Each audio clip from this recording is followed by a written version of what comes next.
Hi, my name is David P. Shapiro. I'm the owner and managing partner of the law office of David P. Shapiro, located in San Diego, California, where my firm helps good people regain control of their future when charged with a crime. In this video, I want to talk about what's going on with Trevor Bauer and what's going on with that domestic violence restraining order. Bauer had court on Friday, the 23rd of July, and that was his first appearance on the DVTRO hearing, a domestic violence temporary restraining order hearing.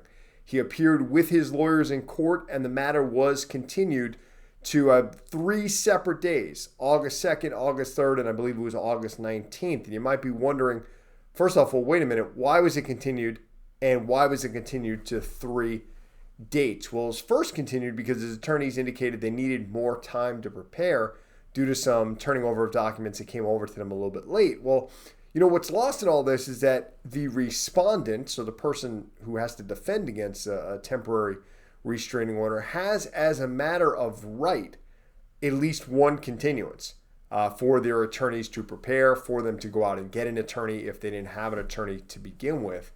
And what's actually most surprising, not that there were 3 dates set, because, you know, a lot of times departments only have 2 hours on this day, 3 hours on this day, an hour and a half on this day available. It's like a calendaring system and a schedule so they don't overbook themselves and have too many cases going at, you know, you can't only have one case going at the same time.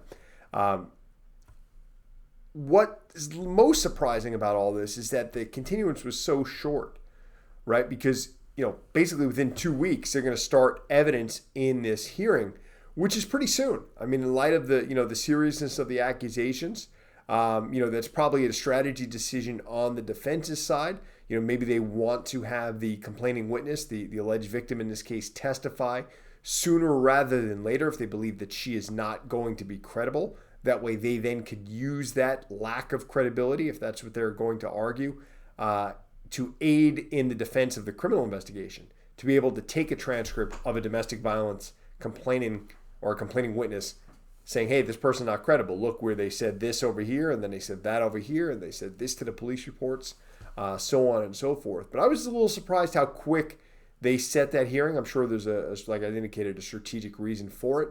So, you know, it'll be interesting to see what happens in August. Another thing that's really interesting is the fact that Bauer they already indicated, which I thought was interesting, that he is not going to testify. However, the court indicated and said, hey, you know, if he's not going to testify, that's his right. He's got to take the stand and say that, which is kind of unique, not so much in a criminal context, but unique in the domestic violence restraining order context. And that's where you want to be mindful whenever you have a domestic violence restraining order, a temporary order, and you want to defend against it. You want to win the battle, but you don't want to lose the war. Meaning that, you know, you want to obviously defend against that restraining order, but you don't want to give the prosecution, you don't want to give law enforcement, you don't want to give the alleged victim and their attorneys the ammunition they need to then get you charged in criminal court. So that's obviously a big concern of Bauer testifying. And, you know, as a criminal defense attorney, I'm glad that he's not, but I'm concerned why they're doing it so soon, because it sounds like, you know, that certainly the burden of proof required for a domestic violence restraining order may very well get met, just based on, even on a he said, she said, based on the extent of the injuries and what, you know, the petitioner, the alleged victim and her attorneys are likely going to argue were admissions, or at least adoptive admissions, by Bauer that he's responsible for those injuries. So super interesting stuff, really sad story.